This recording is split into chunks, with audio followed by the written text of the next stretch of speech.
The Business of Art, brought to you by the Video Department. Okay. All right, welcome to the Business of Art podcast. I'm here with a dear friend, fellow scoundrel Scorpio, Maggie Bavolack. That's me. Scoundrel Scorpio. Put that on my resume. Yeah, so Maggie and I have celebrated our birthdays together for the last, like 6-7 years, something like that. Is it longer than that? Oh, God. Yeah, probably. It's been a long time. At least 7. Yeah. And we'll usually each assign, all right, this is how many number of friends we can each invite. Yeah. And we'll sort of invite our own friends. And there's obviously a lot of overlap. Oh, definitely. Oh, yeah. Yeah. And especially now at this point, 6-7 years later, Yeah, we're all well, friends. we can't get rid of each other at this point. When did we first meet? I have no idea. I don't know either. I'm sure it was somewhere in the Richmond theater community. Yeah, it was, I don't know. Because, It couldn't have been anything else, honestly. yeah, it's a very hard, at this point, I feel like I've been doing stuff for at least 10 years, Yeah. a little bit, maybe more. Yeah, I was going to So say. now it's hard to be like, oh, yeah, remember when we met? I'm like, no, because there's too many memories. Yeah. What year did you graduate college? 09. Okay. So you've then- been doing it for almost 15 years now. Oh my God. But I look so young. I'm laughing. No. So let's go way back before we jump all the way to college. Oh, yeah. You grew up around here. Yeah. Goochland County, Virginia. That's right. And I assume you went to Goochland High School? Uh-huh. Randolph Elementary School, Goochland Middle, Goochland High. Yeah. When did you first start being creative? When did you tap into your creative side? I was very lucky and had a mom that said, get into it, kids. I think really one of the my earliest memories is I think my sister got a scholarship to like a Spark class. So like Spark was in the school, like in this like elementary school. Yeah. And my mom was like, amazing. I'll pay for the other one. Just let her please take the other one. And so then I remember doing like a show at the November. And I don't think it was not called the November at that time. But yes, it would have been called the Empire. yeah, the I think. Empire. Oh, thank you. Oh yeah, just gotta get the lighting right up in this piece. It's only make me beautiful. But yeah, did So that. how old were you when you did Spark? Maybe like 1st or 2nd grade. Wow. Do you remember any of your teachers? No. Oh, Miss D. Yeah, Dee Lynch. Yeah. Absolutely. Shout out Dee Lynch. I remember her. She's a great music director too. Oh, good. The memories are very foggy, but like I remember there was some kind of like apple tree skit, and we had to climb on a ladder and then chop down an apple tree. And cute. I think that there was a song involved, but I remember like being on the stage and thinking that was the coolest thing ever. It was like, oh my God, a big stage, all of these people looking at me and all of my friends. We're gonna do stuff, and my mom and dad are gonna be there. So I remember that being very cool. It's basically still why you do it. That's basically like, yay, all my friends, and people are gonna see it. It's gonna be fun. Yay. Well, and then there was like church stuff because I was very brought up in a Methodist church, so it was like she can speak good, Yeah. and she knows how to read. So were you doing like church readings, or were there like skits and stuff like that too? Oh, both. Yeah. I mean, like, I remember being Mary in the nativity play, and I had a line. Do you remember it? Nope. Your one line. Yeah. I had one line to memorize. Still don't remember. That's funny. It was something like, yes, Joseph, we are here in Bethlehem. Something like that. Wow. I feel like that's really authentic. That's probably how she actually said it I think so. back in the day. In English. Yeah, I think so. Yeah. So did you, for the audience, where did you go to college? I went to James Madison University. And what did you study there? Theater and dance. Yes. I didn't realize. And dance. Was that just like, that was the package? Yeah. They have a B, because at the time they only had a BA program. So, yeah, it was theater and dance. You were an early adopter. Yeah. Of their, because they're now like a big, in terms of Virginia performing arts programs. Oh my like, God. I feel Well, like they're one of the bigger ones. I was right there. Yeah. I watched the whole thing get built. It really got built because of you, if Yeah. I remember correctly. My tuition is that building. Wow. That's what it is. They're like, should be the Bavolack Theater. Yeah. But no. Yeah, and it's probably the November. Yeah. I I feel like, God, I just like know that my theater experience at JMU felt a lot more enriched because of the theater building that we had. Because the Theater 2 building was basically a turkey hatchery that they turned into a black box theater. And I think it had been there for like 30 years prior. Did it stink? Oh, yeah. I mean, but like Harrisonburg smells a little bit like dog food. Yeah. When it rains anyway. Yeah. So like, whatever. And it had probably had asbestos and whatever. And you know how like we had like the most beat up Fresnels and like whatever, and like these bleachers that barely worked, but it was like rough and tumble theater. Yeah. And like, you could do anything you wanted.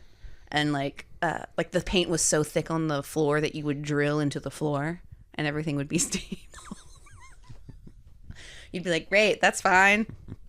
No OSHA violations here. What's OSHA? Who is she? Was there another stage too that you performed on? Yeah, there was a main stage in like I think it was Duke Hall. And it was like a regular proscenium. Yeah. Did you do shows in both?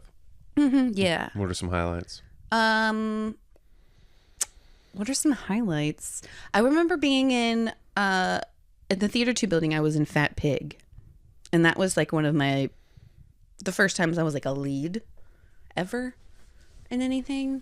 And I also had to wear a fat suit, which is funny because I've been cast as like the big person, but then they're like, but you're not big enough, so let's pat around a little bit. So I was like, just hire a fat person. Did someone around town do that play recently? What? Fat Pig? No, I don't think Okay. so. What else? What are some other highlights? I think we talked about it. We talked about it at the basement recently. Yeah. I think that's what is the connection. Yeah. Sorry, what was your question? No, just what are some other highlights from when you were... Oh, I mean, a lot of it was just being able to be experimental. Yeah. I remember working on Ubu Roy. Somebody did that, and You just made that up. I know, right? Have you ever heard of it? No. Oh, it's a French absurdist piece. Okay. Richmond Shakespeare did at the Firehouse. They did like a Ubu Roy in 1984, together as one play. Whoa. A few years ago. Wild. Yeah. And it's so Ubu Roy is this absurdist thing. It's this absurdist piece about like the rich being like the most filthy, disgusting people, but they're rich and they have power, so they think that they're cultured. How kind of absurd. thing. It's great. That doesn't sound real at all. And it's shenanigans. But I remember like really digging into like making pieces out of trash, like making set pieces out of trash, because that was like the kind of the concept for it. And like making something out of nothing kind of was instilled within me, which served me very well when Theater Lab started to take off. Just kind of ragtag bunch of kids kind of trying to make a skit happen. Yeah. What was like the wildest thing you did there? Oh God. Anything like inappropriate? Maybe not inappropriate, but I remember a lot of it was like midnight shows was a big deal. Yeah. And so it was like your regular play, but but it would be at midnight. Yeah. So it was always the most like rowdy and ridiculous people there. I remember just like people getting hammered and going to see these plays and just like yelling at people. I remember, somebody did like a Tennessee Williams play, and of course it's like sad and gay, and then everyone's just like hammered. You're not absorbing this at all. It was like Night of the Iguana or something like that, and everyone's like, it's not washing over these people like as it should. They're not retaining the beauty of this piece. You would think they would be, because wasn't Tennessee Williams always hammered? Yeah, right. Or at least his characters. Yeah, I mean, any kind of like Southern Gothic play, you should be drunk. Yeah. In order to feel the real feelings. Yes. Both in the audience and on stage. Yeah, for sure. It's method. That's a joke. We're method. Do not drink and act. Yeah, it's not a good idea. Literally, do not drink and act. People will know. I remember there's a famous story, and I won't say the actor's name, of they were in a play and they were only in act 1. And so, but they had to be in the curtain call. And so during intermission, I think this was when they're performing at the VMFA, like, I guess they still do sometimes, but this actor went to Joe's Inn Oh, would drink and and then come back. stumble back for the curtain call. And Incredible. honestly, I feel like that is like right on the line. You know what I mean? Like it's walking a fine line for sure. I would just be I can't be that kind of person to leave a theater when you're expected to be, I don't know, because I'm just too paranoid. I think it was like, it was like Shakespeare or maybe Moliere. It was like something where it was like, this second act is like, Oh yeah, it's like an hour and a half. So like, or it's like what is it, Romeo and Juliet? Who dies in the first act, and then you don't do anything in the second act. honestly, it may have even been that. Yeah, Are you talking about Mercutio? yeah, Mercutio. I mean, he dies straight up, Yeah. very easily in the beginning. No, this person was definitely not Mercutio. But I'll tell you offline. who Okay, it is perfect. If you don't know who it was. It's a great story, though. I love that. So, did you walk me through what happened from when you graduated college to when Theater Live was started? Was it like immediate? Ooh. No, I lived at home for a little while. Didn't really know what I wanted to do and like how to move forward. And I was kind of stuck. And then I had a friend who lived in Los Angeles and was like, hey, come visit, come hang out. You might like it here. So I was like, sick. So I went out there to visit for like a week.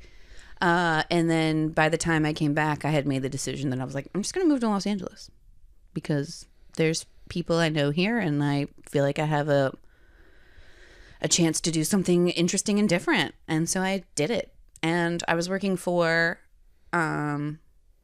Radio Disney at the time. You were working before you moved to Los Angeles? I was working at the Richmond station, and I could just transfer over. And so I was like, at least I have a job when I get there. Talk a little bit about that job.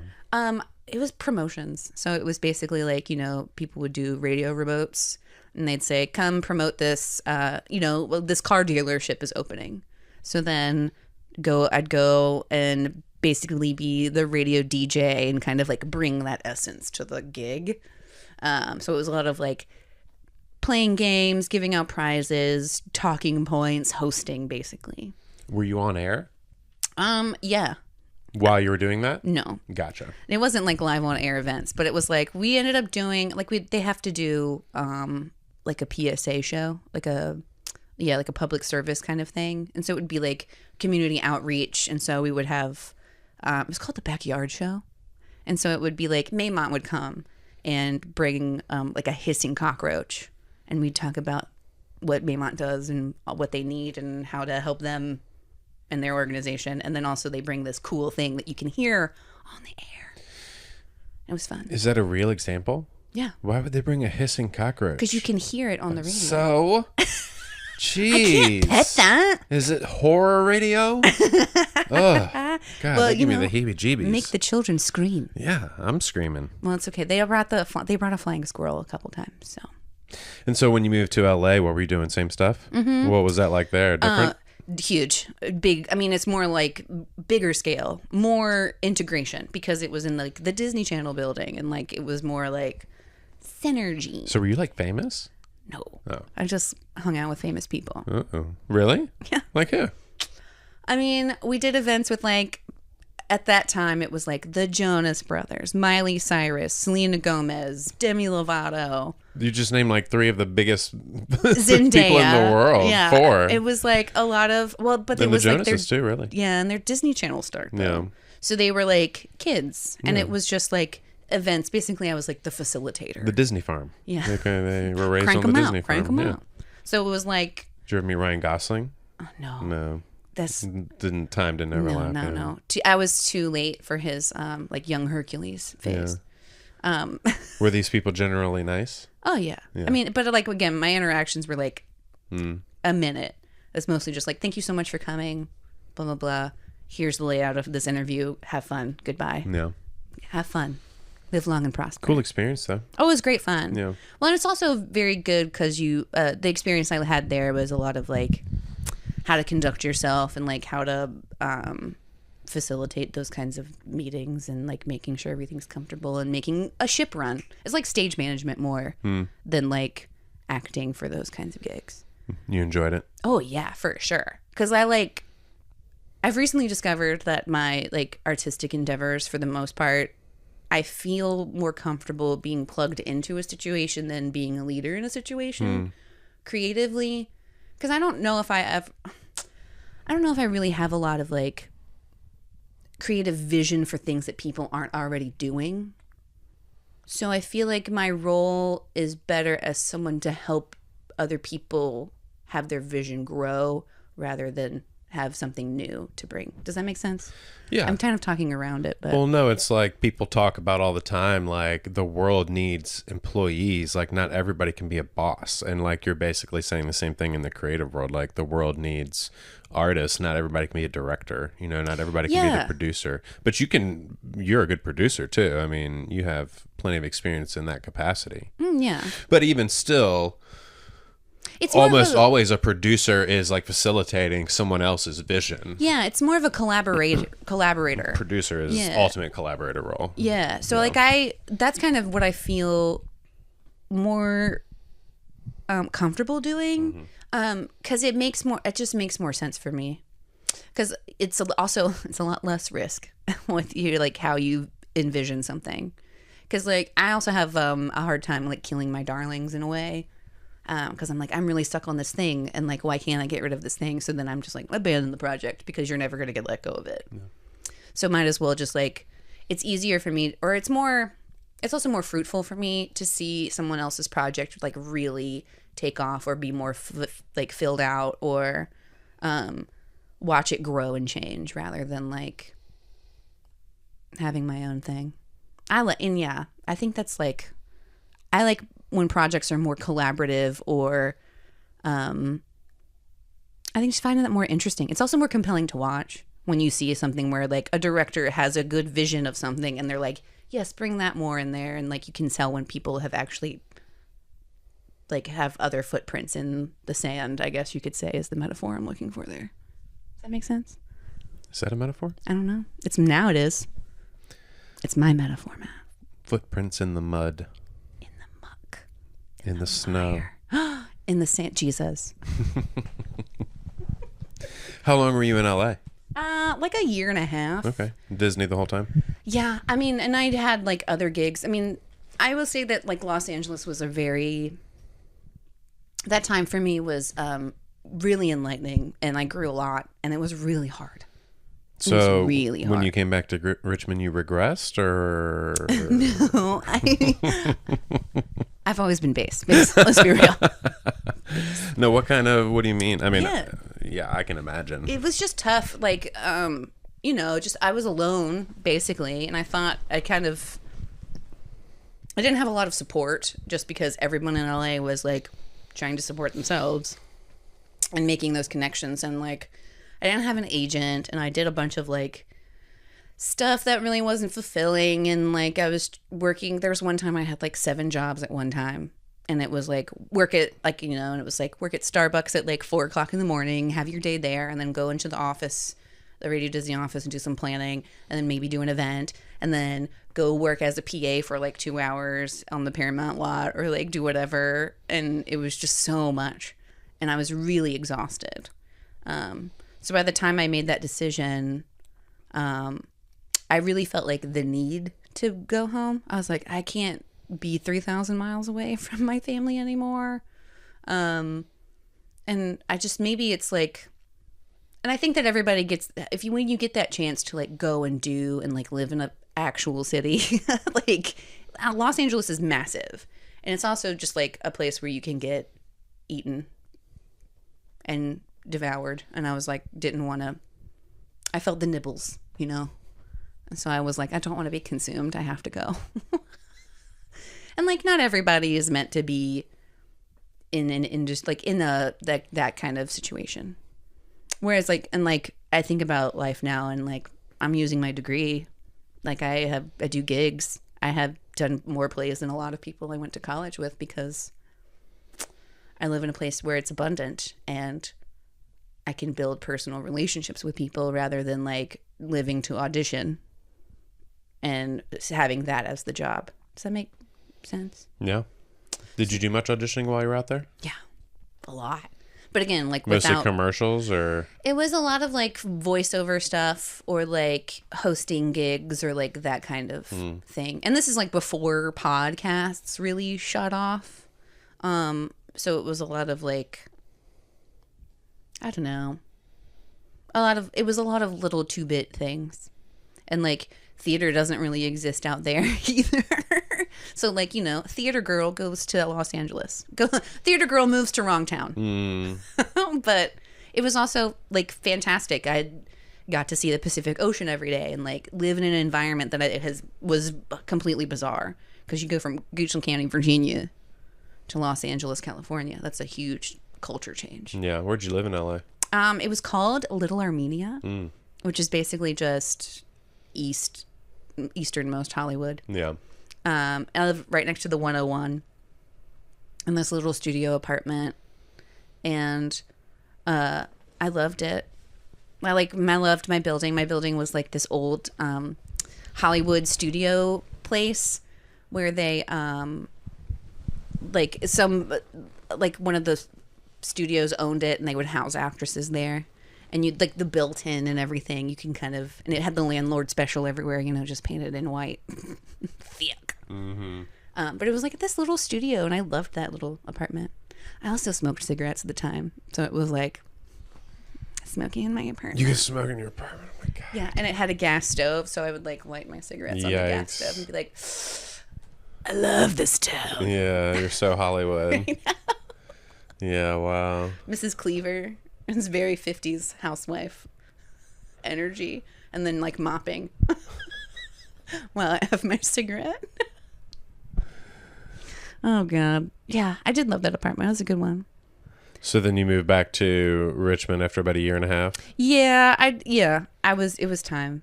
And also, I needed to be around my family and to be reminded again as to why I exist.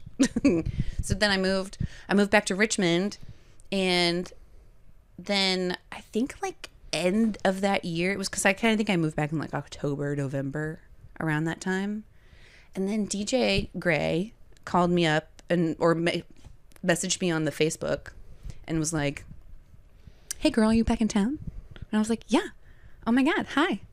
You want to meet up? Like get drinks or something? And he was like, starting this theater.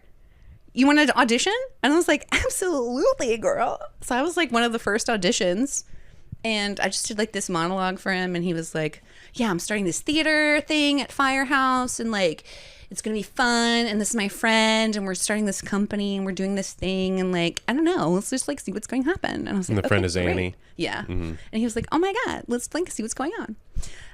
So I remember doing this little audition, and then that's kind of how I got in on the theater lab. Like making that connection, because DJ and I went to high school together. I hadn't seen him in forever, and he was like, "Oh my God, yeah, she's fierce and talented," and I was like, "Oh my God." So that was like, yeah, it's kind of how I got my foot in the door there. And little did I know, I was about to really pop off. It like has fed my soul immediately as soon as I started, which is like something, of course, that was lacking in my life, especially in Los Angeles, because that place is soul sucking, not soul giving. Right. How quickly after that first play did you like start working behind the scenes? Well, it was kind of started out as like more of like an like a actor collective kind of thing. It was like more of a company. And that's kind of like was the model back then. So it was just this company of people working together to make things happen. So I remember doing, I think the first thing I really remember is the Antigone project, which was kind of like this mesh between like live performance and video. So it had like video scenes, and it was Maggie Roop was Antigone. Yeah, that was a wild time. And then I think shortly after they did was Riding the Bull was shortly after that, if I remember correctly. Or it might have been like a year after. What was the first show you did? I feel like it was Antigone. Oh, and then there was, oh my God. Sorry, it's all flooding back to me because there's so much. There was like a short play that someone, like a one act that someone had like, I guess, submitted, and they were like, this is a great idea. And I can't remember the name of it. But the idea was that this person was a college student at the time. And the premise of this play was that, like, excuse me, was like the furniture came to life in their apartment or like in their room. And so, like, I remember this thing happens, and then all of a sudden, all of the furniture comes to life. So, like, somebody was a denim beanbag chair. So then, like, what happens is that they just kind of appeared in all denim. And then I remember McLean was in it, and I can't remember what she was. This wasn't the thing that Heather did, was it? Maybe. Heather Fox did. It probably like that was. building in Manchester. This one was at Firehouse. Gotcha. Okay. God, no, that was Time Tells. Yeah. That was that was like our first real season, or like one of our very first real seasons, because we had a residency at that space in Manchester, art space, which R.I.P. Really? Is it like it's torn condos down. now or whatever? Yeah. Which most of Manchester. They've really redone that. Yeah. I mean, it looks good. Well, it's just a lot of construction. Yeah. It will look really good once it's all done. Yeah. Do you remember Allison and I had our wedding booked? It was either there or the other like place. Oh my God, no way. Do you know this story? So we booked it. We put a deposit down. And then like a week later, the woman who booked us like called Allison like crying and saying that they're no longer like doing private rentals. Like they're changing their business model. Oh no. Like by the time that our wedding would have been. So yeah, that was. I mean, we had a contract. Like we could have fought it, but I was like, we're not going to do Whatever. that. Why would we do that? Nice try. You just be like, God bless. Yeah. Have fun. Be safe. Rip. I feel like that happens to a lot of theater spaces. It's just like, we did it. We tried. Yeah, well, that's like my quest in life is like the theater space and venue rental game. Like, I feel like at least in Richmond, no one has really nailed the model yet. I don't know what it is, but I just feel like a lot of these spaces are empty too many nights of the year. Yeah. Like every space in town pretty much is empty. I mean, except for maybe like the Camel. Yeah. Well, like I feel like the basement's popping off right now, especially with like their programming. Because I get, I think they're really leaning into it. Why am I not? I need to get on their email. I'm not getting anything. Oh my God, you idiot. I know. I just follow them on Instagram. Who's running it right now?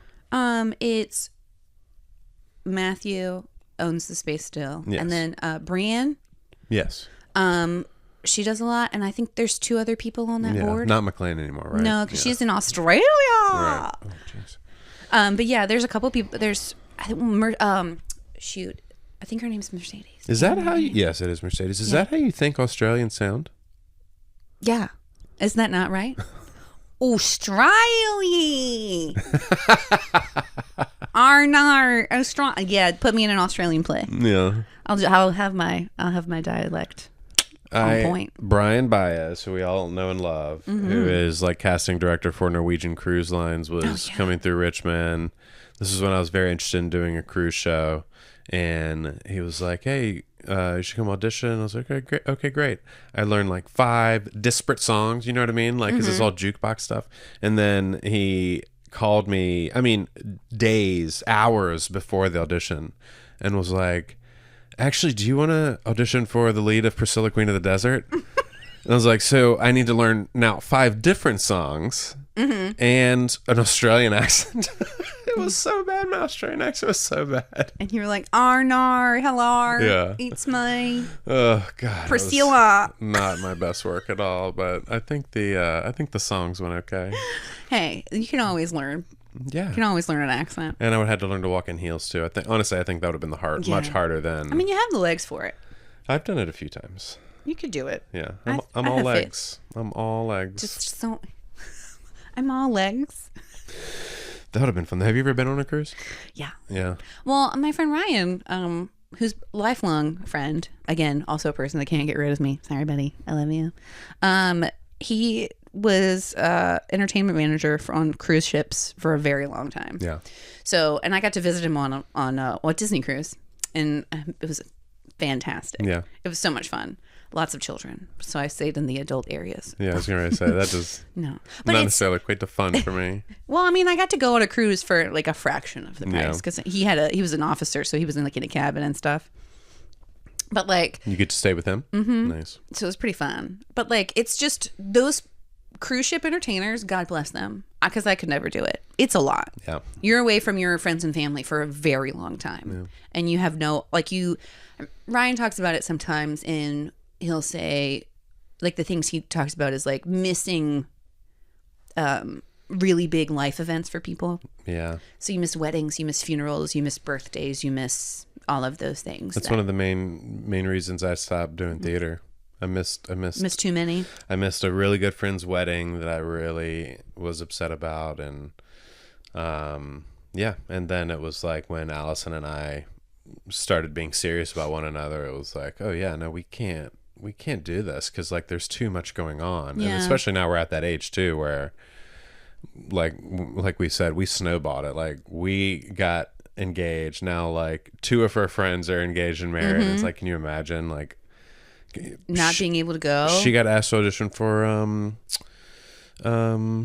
the show at Firehouse. Peter and the Starcatcher? Peter and the Starcatcher, and like it would have been right during that time, and she's doing ASL, and it's just like it's tough to prioritize. So let's kind of transition to that. So where does theater stand in your life as a priority? Because it's probably changed in the last 10 years or so. Yeah, well, I mean, honestly, it's changed in the past like 4 years. Yeah, well, for a lot of people. Yeah, I think 2020 was a difficult year for many reasons, but to kind of have that like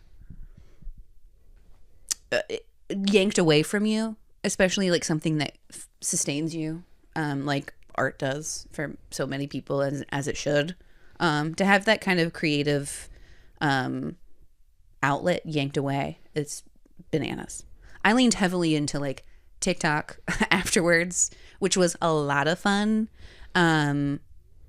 And so I made thousands of stupid TikToks because I had the time, and I was like, how else am I going to like create right now? I don't really know what else to do. And then just kind of like doing those last shows at Theater Lab before we officially closed was really, again, like a lovely experience. Was this like masked performances during that time? So it was before. I think it was right after. So 2022. Oh, after was like they were kind of masked. I mean, like the audience was right. Yeah, was that 2022? I don't know. I think so, because I forget that 2023 was only last year. Oops, time is hard. Well, we're already halfway through 24, which is bananas. Yeah, it's crazy. Time moves really fast. But yeah, like those last shows in the last like official season of Theater Lab, like kind of watching it all like kind of unfold. I was like, I'm still mourning it, and I probably always will a little bit. Because it was such a big part of my life. And we, again, like ragtag bunch of kids, like creating a theater and like doing the work and like making everything happen for us, and then finding a space and like making that space our space, which was the basement was a magical place. And it still exists, and people should still go there. It's just it's not the same, and that's okay. It still has life in there, and that's really what's important to me, is that it still has life beyond Theater Lab, which is nice. Yeah. It is just bizarre to go in there and being like, oh, this is new. Yeah. It's not the basement anymore. But then again, it's like going to your favorite, I don't know, restaurant after a long time, and then being like, okay, they've changed the menu up a little bit. Yeah. Like, it's still delicious. It's just not the menu I remember. Yeah. This used to be Italian. Now it's Mexican. Yeah. Oh, interesting. It's delicious. I like Mexican. Yeah, right. And Italian. Right. But it's delicious. I'll still eat here. Yeah. Right. Yeah. It is kind of wild. But yeah, it's just like, again, I'm kind of still figuring out, like, and a lot of the Richmond scene has like changed. Like new theaters leaving, theaters coming in, shifting. Talk about that leadership. for the audience. How has things changed in the last few years? Well, I mean, so like Theater Lab is out. Theater Lab is out, right? Yeah, so like the basement's still around. So like Theater Lab as a producing company no longer exists in the Richmond theater scene, and you know, Fifth Wall has changed. since Carol Pearsall's passed. And then like Yes and Theater Company, or Yes and Theatrical Production Company has now kind of come in and kind of filled a little bit of that space. And like leadership of different theaters has changed. And so like the different visions are changed. It's like everything's kind of in this interesting like soup. And we're trying to figure out like what are the different parts of the soup now? Because like how are those all going to shake out? It's very interesting. What do you think would be your dream version of the soup? What does it look like? Ooh, dream version of the soup? Dream soup. Dream soup. Dream soup. I mean, I think that Richmond, we are very blessed to have a very diverse set of theaters that all do like tons of different things. Because like you've got Richmond Shakes that does heightened language and Shakespeare and like focuses on those kinds of things. And also now getting more into musicals, which I love. Which it makes sense. Yeah. I mean, honestly, it's pretty stinking smart. Do they already have a director for Jesus Christ Superstar? Do you know? I don't know. It should be me. Yeah. Jeez. I play Jesus. I'm going to email them and let them know. Yeah, and be like, hi. I know Jesus. I'd be I feel like I would want to be Herod. I'd be a good Herod. I don't know the show. For real? I know the story very well. I hear about it about once a week. Honestly. I know the story. Man, Jesus Christ Superstar is one of the... I love that musical. It is a rockin'... It's very 70s rock and roll. Yeah. Like, bopping. It's great. I don't know. It's fantastic. Also, like... Wait, did you not see the televised? They did it... what is it? CBS tries to do, like, the Easter musicals. NBC, I believe. Okay, yeah. Tried to bring that back after a while. I did not watch it, no. But it was so good. It was John Legend, right? Yeah, he was Jesus. I got ready to say John Mayer. Then I got ready to say John Moon. It's like colder. And then... Very colder. Love John Moon. Yes. Shout out John Moon. Great. But it was like, yeah. And it's fantastic. Yeah. The original musical is also just fantastic because it's even more 70s than... Yeah. Because it was in the 70s. No, I'll check it out because I've never seen it, so I'll definitely go check out that production. A freaking bop. Yeah, I love it. But yeah, so like, what's your dream? You've got dream soup. We cover so many bases already. I don't really know because like you have also RTPs have been around for 1,000 years. Yeah. Producing the best of times. Yeah, it's now. It's the best of times is now. And like. Doing like lots of like focusing on like queer voices, and I find that that's so unique. I mean, honestly, to have for over 30 years to have a specifically queer theater in a city such as Richmond, Virginia, is incredible. Yeah, like they're a pretty big deal, honestly. Yeah, and like not every city, bigger cities can't claim that either. Yeah. Oh no, yeah. So I think it's just fantastic. Yeah, I mean, we just have so many good jewels that, like, I don't know. But you're not answering the question. The soup. I don't know. What do you want to see for the future? What do I want to see more in Richmond for theater? I want to see more. I want to see more investment in stage magic. I want more like stage magic. Like more investment into like those kinds of illusions, or like bringing that kind of into Richmond, like meaning I want more of like effects, immersement. I want more like immersive theater to kind of I'm tired of things feeling Brechtian. Like, yeah, I know I'm watching a play. At this point, yeah, I can see the lights. You know, I know what's going on here. I want to be immersed. I want to be taken in. I want something to feel like when I walk into a space that I'm immediately transported somewhere. I would like to see that more. But again, you know, that costs money. And that's really why we don't do it. It's because it's expensive. I just talked to someone about a very idea like that, producing a show in the future. Yeah? Okay, we'll talk about it later. That's immersive. Yeah, we'll talk about it later. I want to see... I agree with that aspect. I think that that's just so interesting. And like we have those spaces that we can do that in. And we have the talent. Yeah. Oh yeah. And there's plenty of people that like want to make cool shit. Yeah. People want to make cool stuff and they want to do cool stuff. So Yeah. like, let's see if we can facilitate that. And with social media and the ease of video with phones and everything, it's so easy to get more eyeballs on it. Even if they don't actually make it to come see the show, you do it. You get tons of footage, or as they say, content around it. I hate that word, but Yeah. you get tons of content around it. That lives forever.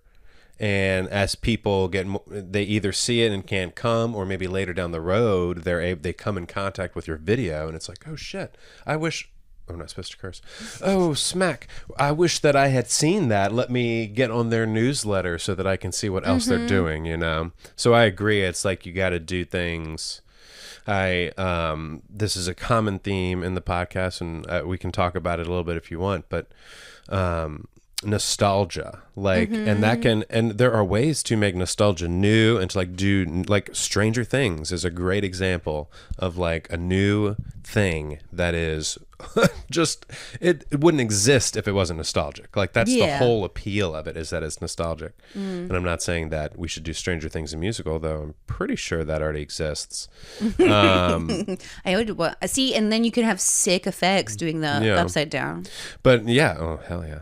But that's kind of what you're talking about with the immersion thing, like walking into a theater and it's like decorated like Count Dracula's castle or something like that for a production of Dracula. Like, maybe it's a completely new experience. Maybe you've never seen Dracula before, but like there's something about that is just like familiar and like exciting. And so that's sort of my message that I'm proselytizing lately is, and I think that's one of the reasons that Richmond Shakespeare has seen a great rejuvenation. I think when they changed their brand back to Richmond Shakespeare from Quill, which was fine, but just kind of ambiguous, to something, it's like immediately, like, there's nostalgia right there because people love that brand and it's back. Also, Shakespeare in itself is sort of a nostalgic thing. Oh, but well, now they're doing all these musicals. They did Into the Woods, and now they're getting ready to do Jesus Christ Superstar. Again, all in the same theme. I think it fits perfectly with their mission, and I think that it's really, I think they're going to see a bit, if they haven't already, a big impact from doing those kinds of things. Oh, for sure.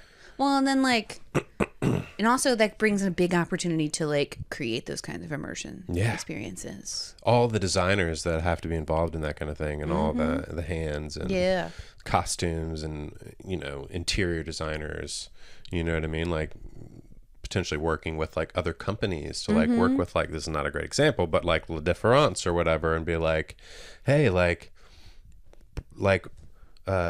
what's the word, consign a couple of like chairs to us, like, and we'll like say that they're for sale or whatever, but we'll use them for the run to like create this immersive environment, like finding different community partnerships and stuff like that. As well, it's not, that's more like, I think, creating value for community collaborations is like kind of telling people, I mean, it's because I think that's a hard, maybe people just don't know how to make the sell on that kind of stuff. You mean from sell from who to who? From like a theater company to other, or like to outside vendors and stuff like that. It's a hard sell. Richmond Shakespeare's doing a good job with that. Did you go see the summer show? Oh, no. They had Garden Grove beer there. There was an ice cream truck there, and there was like an empanada truck there. I was like, nice. That's awesome. Well, like, also, I feel like Richmond Shakes has a good hold on the summertime gang, on the summertime theaters stuff, because you legitimately cannot get that experience anywhere else in North America. No, you cannot. But summertime is, I feel like, an underutilized time in the theaters. Like, I know that, I guess 9 to 5 is getting ready to go up, and that's a pretty good choice. But like, every theater should be doing some sort of summer programming, because I feel like that's a good time for people to they're looking for shit to do, you know what I mean? Well, I think a lot of theaters have branched out into like educational stuff, because I mean, that makes a lot of money in the summer, of course. In the summertime, you can make your entire year-long budget just doing summer programming, for sure, which is fantastic. I'm sure Cadence is like I'm sure that's a huge part of their budget. I'm always interested in, as you know, the name of this podcast is The Business of Art, so I'm interested in finding ways for artists and art organizations to make more money because the dollar is worth less. Yeah. So if we continue to charge the things that we've been charging, we're going to see a continued decrease in these arts organizations. And so it's like, how do you, but you can also, like, a theater can't charge more than they're charging right now. Yeah. So the solution is either more development, which is hard because, you know, the National Endowment for the Arts, all these things are being slashed throughout the years, or community engagement, which looks like butts and seats and these sort of partnerships. Yeah. Well, like, I mean, the Theater Lab core values were like creation, collaboration. Collaboration is like the word for me. Yeah. When it comes to creating things. It's a wonderful word. And it's also a word of equity. Like, it's equitable word because, like, collaboration means everybody's involved. We're all a part of this deal. So, and like, there's no real hierarchy. And I think that if we get rid of our egos as to being like, I'm the facilitator for this, so like, I'm the leader, whereas, like, you know, are you okay? Were you brepping? That was like, I drank a seltzer water 48 minutes ago. That was a delayed reaction. Spicy. Lingering spicy. Sorry. But no, you're fine. Like, those collaborative, like, feelings where there's no hierarchy, no one's the top dog, or like everyone feels like they're involved enough and like that they're playing their part. Because I think that's also, I mean, you get in any kind of work environment, there's egos involved because people want to spearhead projects and blah, blah, blah. But like, my view on the way that I like to be involved in creative endeavors is like, I want to be a puzzle piece. I want to be something that fits into this, because my success, if I get to do a good job in my part, then this whole thing's going to be good, because we're all going to have the same mission, is to just do my part and help out and hold those other pieces together into this big picture, rather than like having a bunch of pieces in a box and not understanding I can't see the picture, you know, unless you like lock in together. I'm a metaphor person.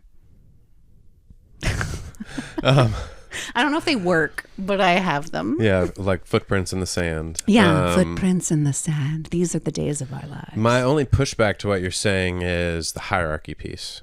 Well, I mean, there's always going to be someone who has the vision, right? Someone who is the director.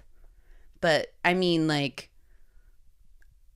I think as long as people don't want to hold themselves on a pedestal to say, like, look at what I've done, it's more of like, look at what we've all done. I think that the term hierarchy has become too synonymous with ego.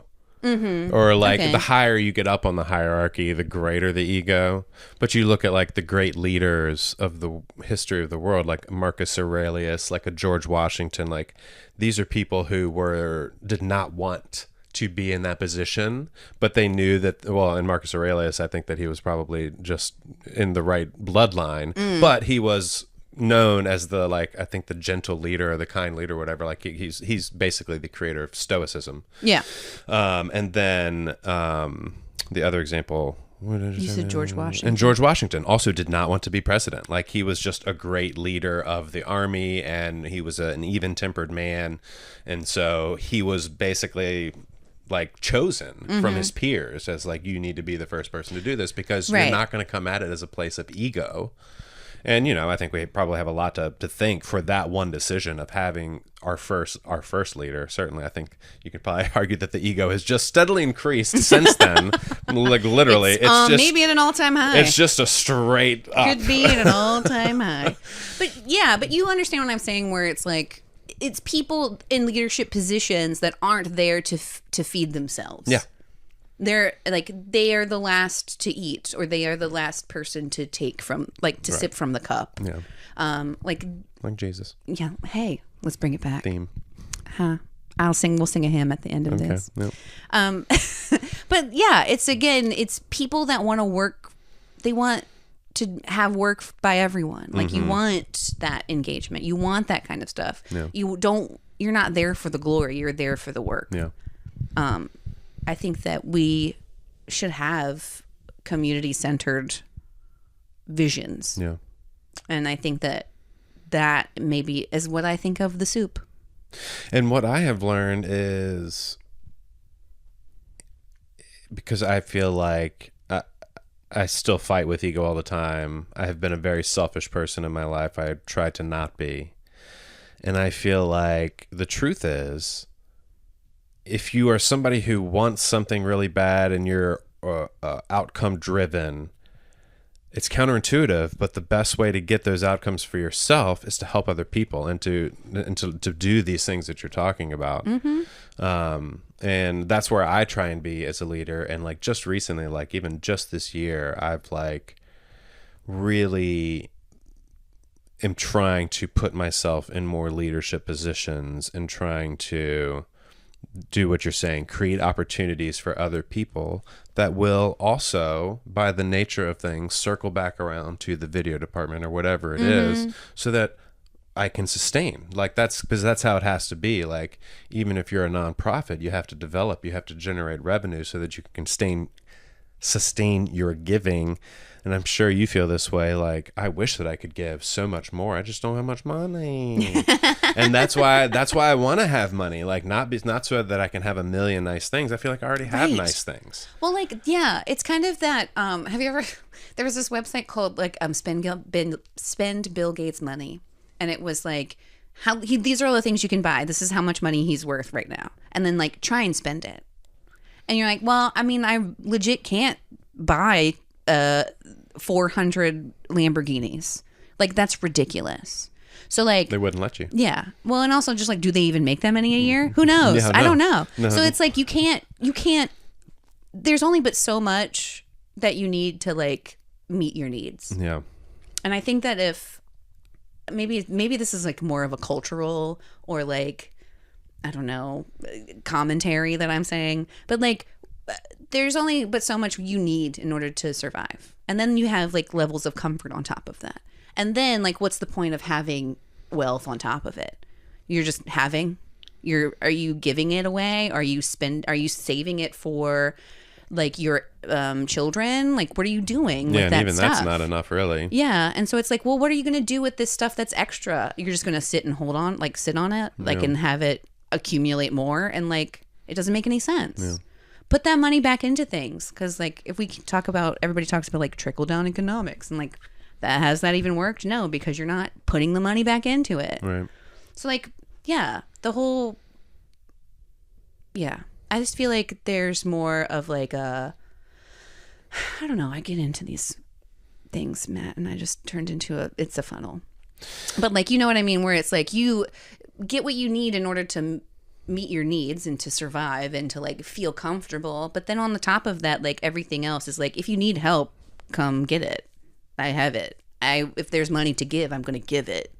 And it's people, that's how we need to operate. It's like, if I have it to give, I'm going to give it.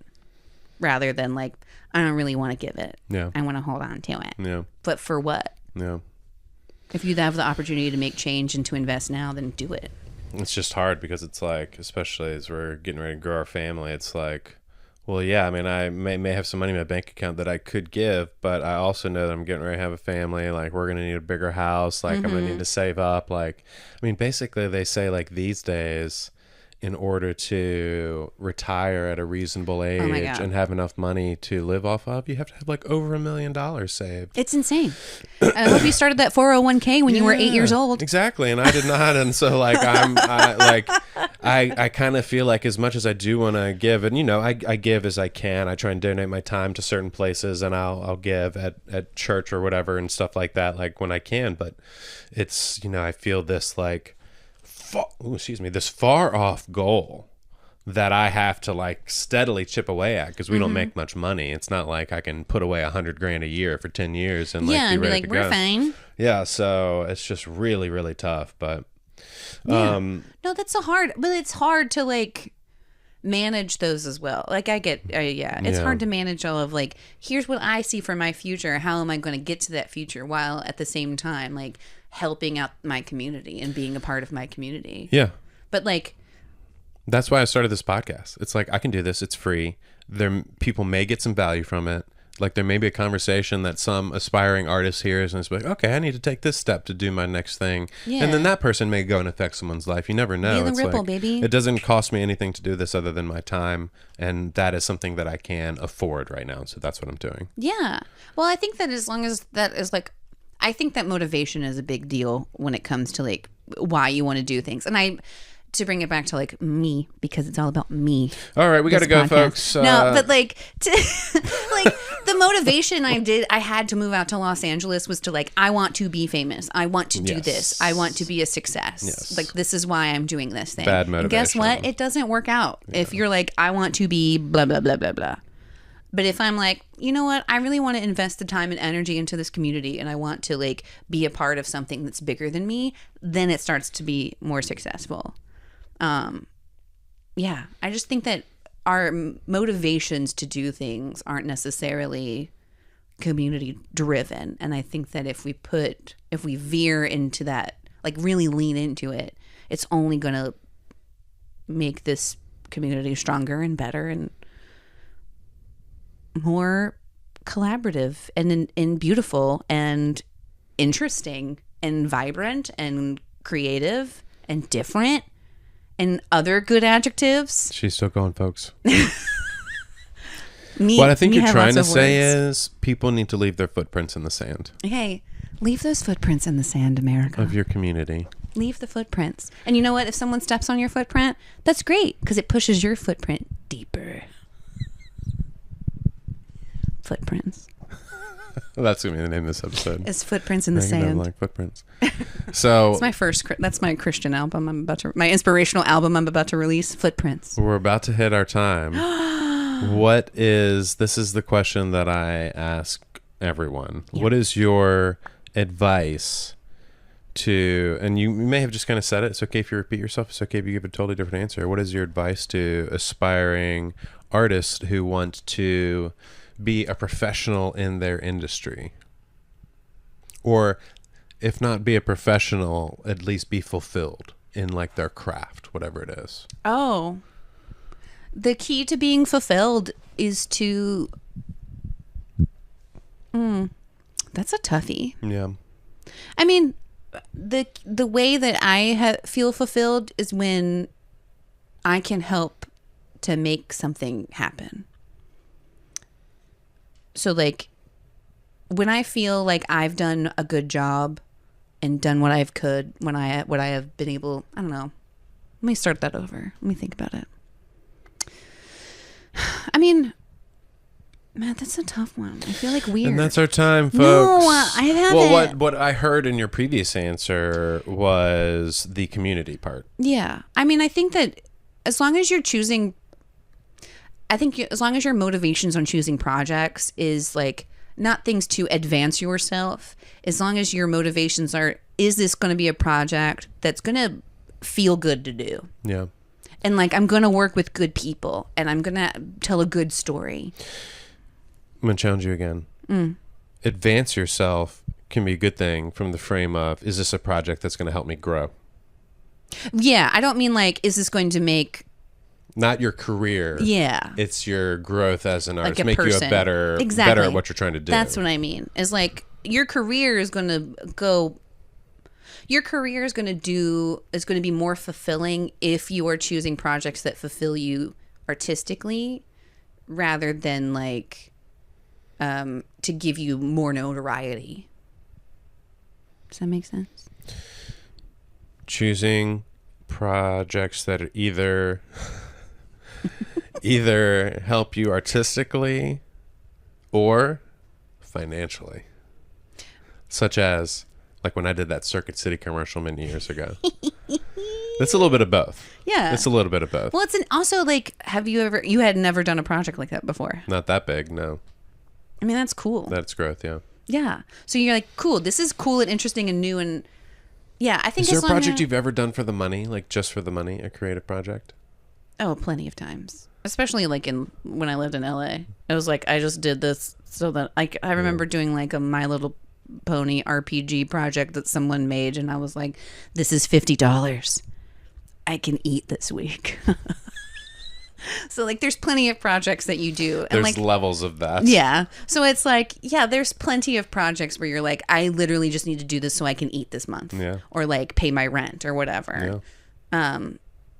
Yeah. And that's okay sometimes. Yeah. It's hard to, I think as long as you're trying to find, you're in the consistent endeavor to find a balance of being paid for your projects, pay a fair wage for your projects, making sure that you are feeling artistically fulfilled, and then also like having cool and interesting projects to work on. Mm-hmm. So maybe it's like and learn something from it. Yeah, so if maybe you can it's more learn of like something a from it, it's worth it. Yeah, maybe it's more of like a 3-legged table kind of situation there, where it's like if you can have a good balance of those 3 pillars, then you probably are going to have a really great life. 3-leg table. Yeah, or a 3-leg stool. There you go. Thank you. A side table can have 3 legs. Yeah. Okay. We call it a stool. I've been to IKEA. Okay. I've walked the floors. You've had your sample of stools. I've had many stool samples. I think that's a good place to end it. I love you, buddy. Love you too, buddy. Good job. Great work. Thanks for having me. My pleasure. This was very silly, and I hope I didn't just blow a lot of hot air into this room. Yeah, it is hot in here. Yeah, you need to open the door. Yeah.